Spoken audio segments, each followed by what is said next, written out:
मधुबन के बाबा, मधुबन के बाबा मुरली वाले, आपका क्या कहना, आपका क्या कहना। ओम शांति। आज 10 नवंबर 2021 के साकार मधुर महावाक्य हैं। आज मीठे मीठे बाप दादा बोले, मीठे बच्चे, भारत सभी का तीर्थ स्थान है, इसलिए सब धर्म वालों को भारत तीर्थ की महिमा सुनाओ, सबको संदेश दो। बाबा ने आज हमसे प्रश्न पूछा है कि किस पुरुषार्थ से तुम्हारी अंतमति सुगति होगी और निद्रा जीत बन जाएंगे। उत्तर में बाबा कहते हैं कि रात को जब सोने जाते हो तो पहले बाप और वर्षे को याद करो, स्वदर्शन चक्र फिराते रहो, जब नींद आए तो सो जाओ, फिर अंतमति गति हो जाएगी। बाबा कहते सवेरे उठोगे तो वही पॉइंट याद आती रहेगी।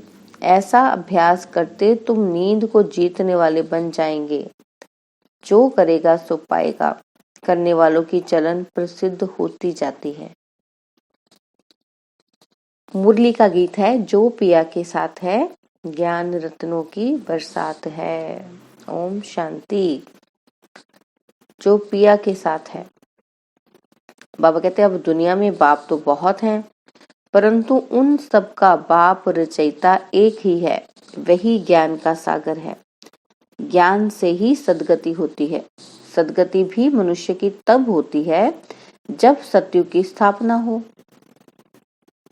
बाबा को ही कहा जाता है सद्गति दाता। जब जब संगम का समय हो तब तो ज्ञान सागर आकर सद्गति में ले जाएंगे। इस समय दुर्गति तो सबकी है, दुर्गति भी सबकी एक जैसी नहीं होती। बाबा कहते सबसे प्राचीन भारत है, भारतवासियों के ही 84 जन्म गाए हुए हैं। जरूर जो पहले पहले मनुष्य होंगे वही 84 जन्मों के लायक होंगे। देवताओं के 84 जन्म तो ब्राह्मणों के भी 84 जन्म। मुख्य को ही उठाया जाता है। बाप ब्रह्मा द्वारा नई सृष्टि रचने के पहले सूक्ष्म लोक रचते हैं, फिर नई सृष्टि की स्थापना होती है। त्रिलोकीनाथ एक बाप है, बाकी उनके बच्चे भी अपने को त्रिलोकी के नाथ कह सकते हैं।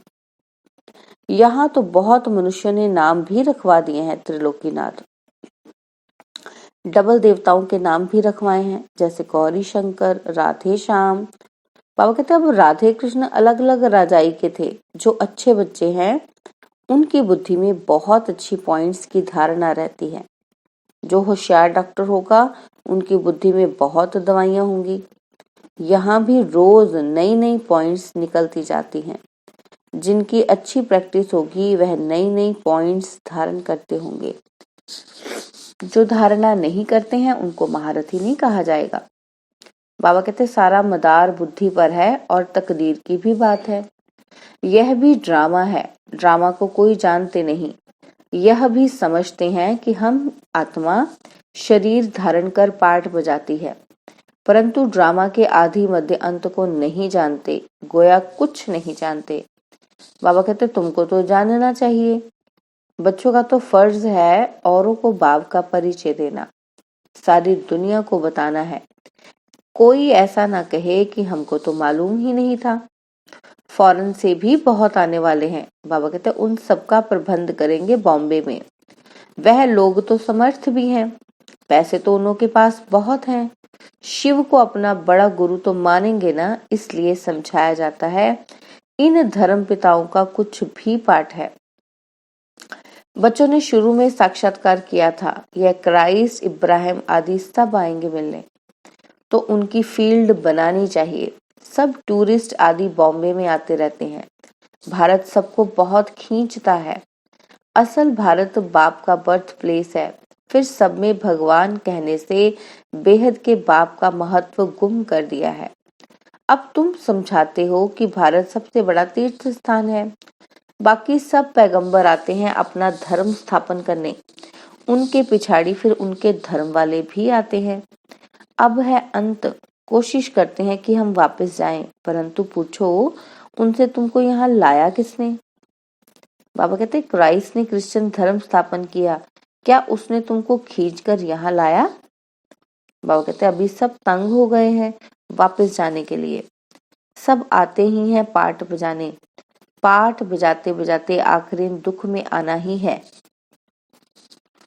फिर दुख से छुड़ाए सुख में ले जाना बाप का ही काम है। बाप का बर्थ प्लेस भारत है, इतना महत्व तुम बच्चे ही जानते हो, जो जानते हैं उन्हों को नशा चढ़ा हुआ है। बाबा कहते कल्प कल्प भारत में बाबा आते हैं, ये सबको बताना है, निमंत्रण देना है। रचना की नॉलेज को कोई भी जानते नहीं तो ऐसा सर्विसेबल बनकर अपना नाम वाला करना चाहिए। बाबा कहते ये मेला सब तरफ जाएगा तो जो तीखे बच्चे हैं उनकी मदद मांगते रहते हैं, उनके नाम जपते रहते हैं।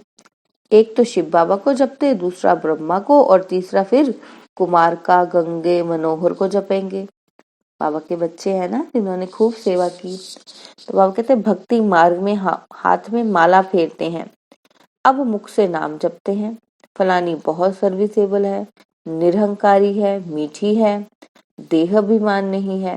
कहते हैं ना घुर तो घुराए, यानी कि स्नेह दो तो स्नेह मिलेगा। अब बाप कहते हैं कि तुम दुखी बने हो, तुम मुझे याद करेंगे तो मैं भी मदद करूंगा, तुम नफरत करोगे तो यह तो गोया अपने ऊपर नफरत करते हैं, पद नहीं मिलेगा। बाबा कहते धन कितना अथाह मिलता है, किसी को लॉटरी मिलती है तो कितनी खुशी होती है, उनमें भी कितने इनाम आते हैं और फिर सेकंड प्राइज थर्ड प्राइज भी होती है। बाबा कहते यह भी ईश्वरीय रेस है, ज्ञान और योग की रेस है, जो इनमें तीखे जाएंगे वही गले का हार बनेंगे और तख्त पर नजदीक बैठेंगे। बाबा कहते तुम सब हो कर्मयोगी, अपने घर को भी संभालो। क्लास में 1 घंटा पढ़ना है, फिर घर में जाकर रिवाइज करना है। स्कूल में भी ऐसे करते हैं ना, पढ़कर फिर घर में जाकर रिवाइज करते हैं। बाप कहते हैं 1 घड़ी आधी घड़ी दिन में 8 घड़ी होती है, उनमें भी बाप कहते हैं कि 1 घड़ी, अच्छा आधी घड़ी, चलो 15-20 मिनट भी क्लास में आकर धारणा कर, फिर धंधादौरी के चक्कर लगाओ। आगे तुमको बाबा बिठाते थे तो बाप की याद में बैठो, स्वदर्शन चक्र फिराओ।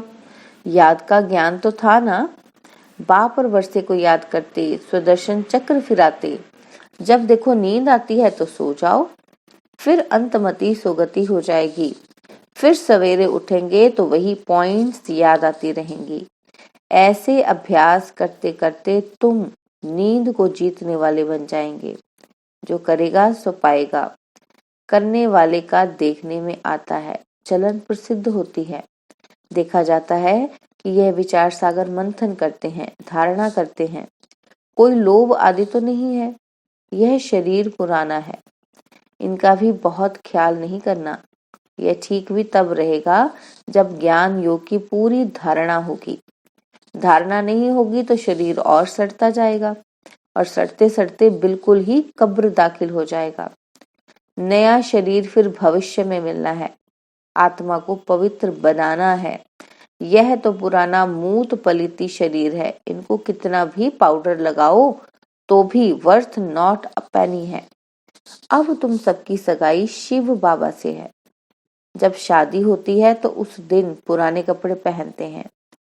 अब इस शरीर का स्थूल श्रृंगार ज्यादा नहीं करना है। ज्ञान योग से अपने को सजाएंगे तो परियां बन जाएंगे।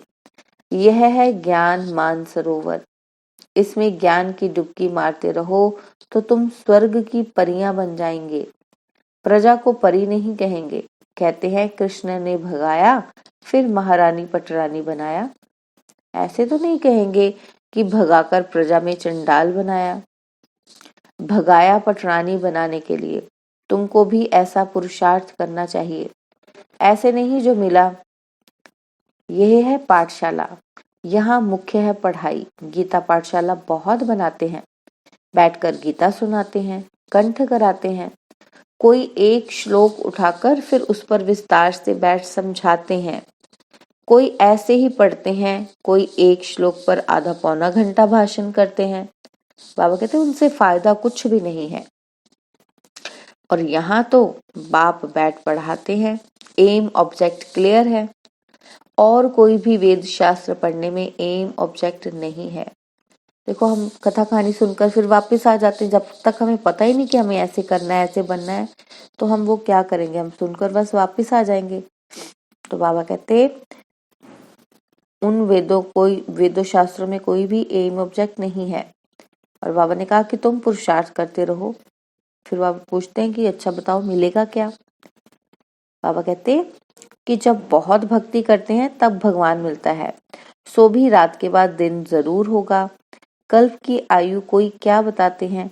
बाबा कहते अब समझाने की भी ताकत चाहिए ना, योग बल से काम निकालना है। अगर नहीं कर सकते तो गोया ताकत ही नहीं है, योग नहीं है। बाबा भी मदद उन्हों को करते हैं जो योग युक्त बच्चे हैं।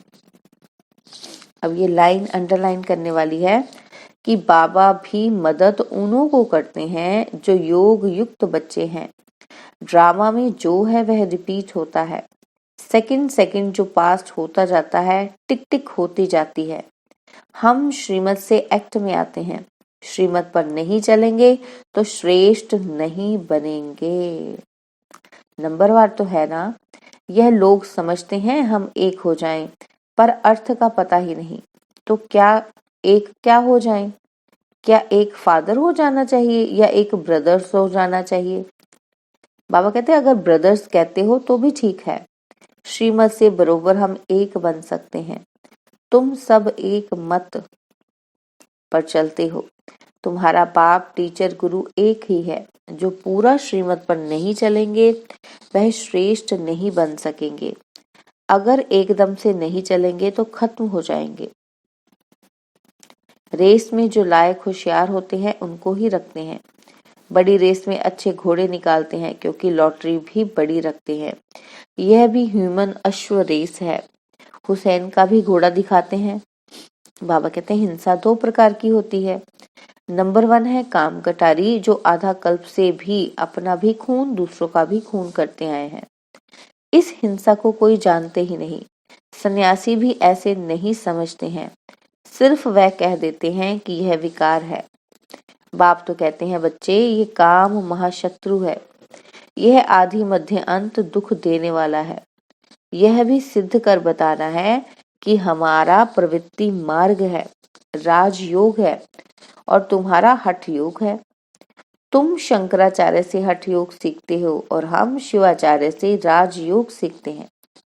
आगे चलकर तुम्हारी प्रत्यक्षता जरूर होगी। कोई प्रश्न पूछते हैं तो देवताओं के 84 जन्म 5000 वर्ष में हुए।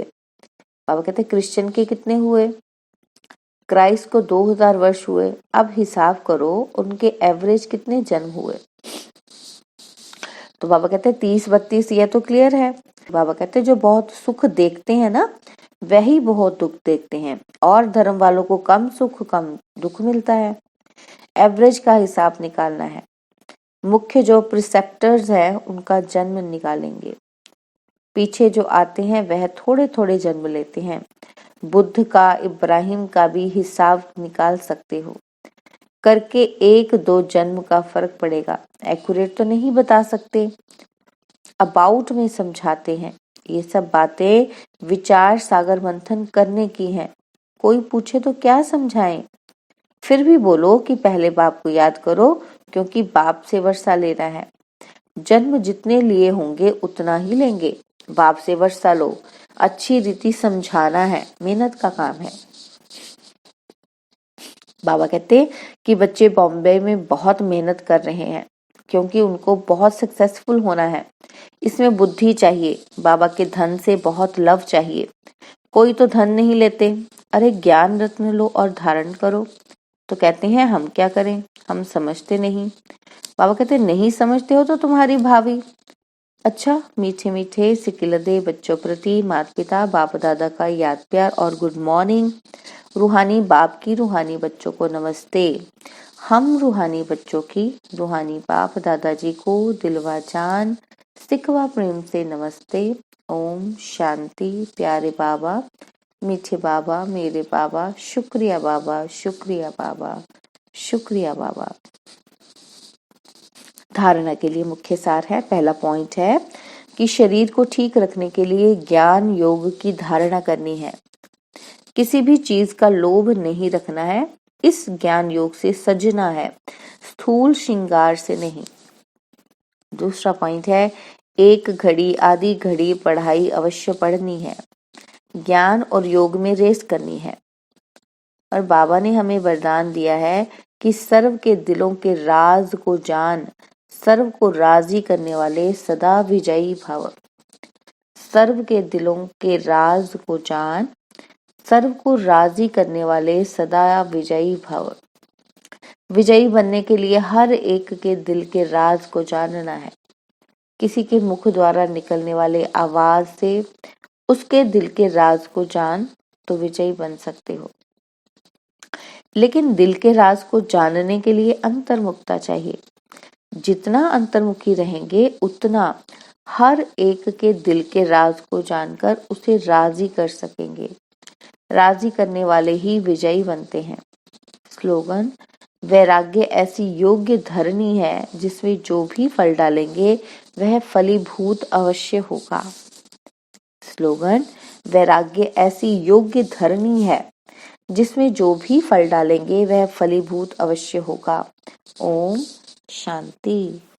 और अब यह एक बहुत अच्छी वीडियो भी जरूर देखें।